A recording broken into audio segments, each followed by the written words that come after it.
నాగర్ కర్నూల్ పట్టణంలోని SC girls హాస్టల్లో 10వ తరగతి పరీక్షలకు సిద్ధమవుతున్న విద్యార్థినులు వార్డెన్ రాధా ప్రోత్సాహకంగా సూచనలు చేస్తూ ఆల్ ది బెస్ట్ తెలిపారు. హాస్టల్లో చదువుతున్న సుమారు 25 మంది 10వ తరగతి విద్యార్థులతో ప్రత్యేకంగా సమావేశమై పరీక్షలను ధైర్యంగా ఆత్మవిశ్వాసంతో రాయాలని సూచించారు. ఈ సందర్భంగా వార్డెన్ రాధ మాట్లాడుతూ విద్యార్థులు కష్టపడి చదివి మంచి మార్కులతో ఉత్తీర్ణత సాధించాలని అన్నారు. అలాగే స్కూల్కు మరియు హాస్టల్కు మంచి పేరు తీసుకురావాలని ఆకాంక్షించారు. పరీక్షల సమయంలో ఎలా చదవాలి, సమయాన్ని ఎలా వినియోగించుకోవాలి వంటి అంశాలపై కూడా వారికి మార్గనిర్దేశం చేశారు. విద్యార్థులు మాట్లాడుతూ హాస్టల్లో అన్ని సౌకర్యాలు అందుతున్నాయని, ప్రశాంత వాతావరణంలో చదువుకోవడానికి మంచి అవకాశం లభిస్తోందని తెలిపారు. ఇక్కడ ఉండడం తమకు ఎంతో ఆనందంగా ఉందని తెలిపారు. ఈ కార్యక్రమంలో పాల్గొన్న పద్ధతి విద్యార్థులు శిరీష, మౌనిక, శైలజ, స్నేహ, పి శైలజ, హరిత, లావణ్య, స్వాతి, అక్షయ, ధనిష తదితర విద్యార్థులు పాల్గొన్నారు. అన్ని ఇస్తున్నారు కాబట్టి ఇంకా మాకు చాలా యూజ్ అవుతుంది. దానివల్ల చాలా హ్యాపీగా ఉన్నాము. మళ్ళీ ఇక్కడ నుంచి స్కూల్కి వెళ్తాము. అక్కడ స్టడీస్ బాగున్నాయి. మళ్ళీ ఇక్కడ వచ్చినాక ఈవినింగ్ మళ్ళీ స్టడీ ఉంటుంది.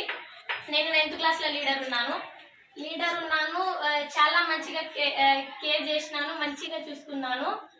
ఇంకా ఇప్పుడు 10th మేము 4కి లేస్తాం. 4కి లేచినాక స్టడీ కూర్చుంటాం. స్టడీ తర్వాత 7కి ఫ్రెష్ అప్ అయిన తర్వాత టిఫిన్ తర్వాత స్కూల్కి వెళ్తాం. మళ్ళీ ఇక్కడ వచ్చినాక టిఫిన్ ఉంటుంది, స్నాక్స్ ఉంటాయి. తర్వాత ట్యూటర్ సార్ వాళ్ళు వస్తారు. స్కూల్లో స్టడీస్ కాకుండా ఇంకా ఇక్కడ ట్యూటర్ సార్ వాళ్ళు చెప్పే స్టడీకి ఇంకా డెవలప్మెంట్ అవుతున్నాము. 10th మంచి ర్యాంక్ తీసుకురావాలని కోరుకుంటున్నాను. 10th వాళ్ళందరికీ నేను కూడా మంచి ర్యాంక్ తెచ్చుకోవాలని కోరుకుంటున్నాను.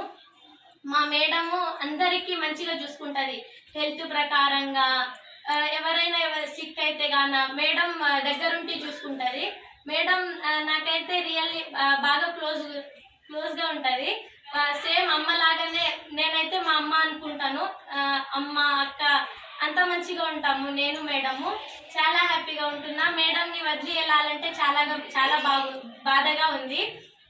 అయినా తప్పదు. ఎందుకంటే మనము 10th క్లాస్ తర్వాత పై చదవాలంటే ఇంటర్మీడియట్ మంచిగా చదవాలని వదిలేసి వెళ్ళిపోతున్నాను. పై చదువు చదివి మంచిగా పేరు తెచ్చుకొని మేడం పేరు, మా పేరెంట్స్ పేరు నిలబెట్టి నేను కలెక్టర్ జాబ్ తెచ్చుకోవాలని చాలా కోరిక ఉంది. ఈ హాస్టల్కి నేను కలెక్టర్ జాబ్ తెచ్చుకున్న తర్వాత ఇక్కడ వచ్చి వెళ్తాను. మేడం మాటిస్తున్నాను. నా పేరు రాధా, హాస్టల్ వెల్ఫేర్ ఆఫీసర్గా. ఇక్కడ నేను 2018 నుంచి పనిచేస్తున్నాను. అంటే నా డ్యూటీ పరంగా నేను బాధ్యత వహించాలి కాబట్టి నేను ప్రతిరోజు పిల్లలకి నా పరంగా నేను సేవ చేస్తున్నాను. అంటే యాక్చువల్గా నా డ్యూటీ మార్నింగ్ 6:30 నుంచి 9:30 వరకు, ఈవినింగ్ 4:30 నుంచి 9:30 వరకు ఖచ్చితంగా నా బాధ్యతలు నిర్వర్తిస్తున్నాను. నేను ఖచ్చితంగా అంటే నా పిల్లల తర్వాత, ఇప్పుడు ఈ హాస్టల్ పిల్లల తర్వాతనే నా పిల్లలను చూసుకుంటాను. ఫస్ట్ నా జాబ్ కాపాడుకోవాలి కాబట్టి నేను పిల్లలకు సేవ చేస్తున్నాను. కాబట్టి నా ఆనందం ఏంటంటే మై జాబ్ మై లవ్ అనే ఒక సెంటెన్స్ తోటి నేను పిల్లలతో సేవ చేస్తున్నాను. పిల్లలే నాకు ఇంపార్టెన్స్. పిల్లలకు కావాల్సిన ప్రతి మెటీరియల్ ఏది రాకున్నా కూడా పై అధికారులతో నేను గొడవ పడుతూ ప్రతిదీ ఇవ్వాలి పిల్లలకు అని చెప్పేసి ఫోర్స్ చేస్తూ వాళ్ళను ప్రతి ఐటెం తెప్పించుకొని నేను పిల్లలకు హాస్టల్లో లేకున్నా ఊరికి వెళ్ళినా ఎట్లాంటి పిల్లలకైనా పిలిచి నేను ప్రతి మెటీరియల్ అందజేస్తాను. పిల్లలకు కాస్మెటిక్ బిల్ వచ్చినా ఎట్లాంటిది ₹1 కూడా నేను వేస్ట్ చేయకుండా ప్రతి ఒక్కరికి యూజ్ చేసే విధంగా వాళ్ళకు చెప్తాను. ప్రతి అమ్మాయి ఆగా నుంచి రాని పిల్లలు ఉన్నారు మన దగ్గర. చాలా బ్యాక్గ్రౌండ్ లేని పిల్లలు ఉన్నారు, పేరెంట్స్ లేని పిల్లలు ఉన్నారు. అలాంటి పిల్లలు కూడా నా హెల్ప్ నేను ఖచ్చితంగా చేస్తున్నాను. అంటే గవర్నమెంట్ ఇచ్చే బాధ్యతలే కాకుండా నా పరంగా నా సొంతంగా కూడా నేను హెల్ప్ చేయగలుగుతాను పిల్లలకి. ఇంకా చెప్పాలంటే పిల్లలు అలా మనస్తత్వం ఏంటో నాకు తెలియదు. నేను చాలా కోపపడతాను, అయినా నేను అన్ని విధాలుగా చూసుకుంటాను. అయినా నన్ను ఆ పిల్లలు లైక్ చేస్తుంటారు. ఎందుకంటే పిల్లలకు నేను ఆ విధంగా ఉంటా. సొంత పేరెంట్స్ ఏ విధంగా ఉంటారో ఆ విధంగా నేను హెల్ప్ చేస్తున్నాను. ఆ విధంగానే పిల్లలను స్వీకరిస్తున్నాను. నవ్వుతూ ఎప్పుడు వాళ్ళతో నవ్విస్తూ ఆనందంగానే హాస్టల్లో ఉండాలనుకుంటాను. నాకు టైమింగ్స్ ఎప్పటికీ ఏ టైం అంటూ తెలియదు. హాస్టల్లో ఎప్పుడంటే అప్పుడు హాస్టల్లోనే ఉంటాను. ఖచ్చితంగా పిల్లలకు ఏ విధంగా ఇబ్బంది అయినా ఎట్లాంటి సమస్య వచ్చినా ఖచ్చితంగా నా రెస్పాన్సిబిలిటీ పిల్లలపైన ఉంటుంది. పిల్లలు కూడా నన్ను ఆ విధంగానే స్వీకరిస్తారు. కాబట్టి పిల్లలంటే నాకు అతి ప్రేమ. నా జాబ్ అంటే నాకు చాలా ఇష్టం.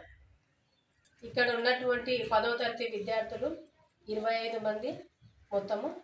ప్రతి ఒక్కరిని పేరున విద్యార్థులకు ప్రతిరోజు నా బాధ్యత ప్రతి ఒక్క పిల్లలు ఒక్కరు కూడా ఫెయిల్ కాకుండా ప్రతి సబ్జెక్ట్లో మంచి ర్యాంకు తెచ్చుకోవాలని, మినిమం 550 అబోనే రావాలి ప్రతి ఒక్క విద్యార్థికని నేను బాగా శ్రమ పడుతూ వాళ్ళను శ్రమ పడే విధంగా కష్టపడుతూ ప్రతి ఒక్కరికి పేరున ఆల్ ది బెస్ట్ చెప్తూ ప్రతి ఒక్కరు మంచి ర్యాంకులతో పాస్ కావాలని, పై చదువులకు ముందుగా వెళ్ళాలని ప్రతి ఒక్క విద్యార్థికి ఆల్ ది బెస్ట్ చెప్తున్నాను.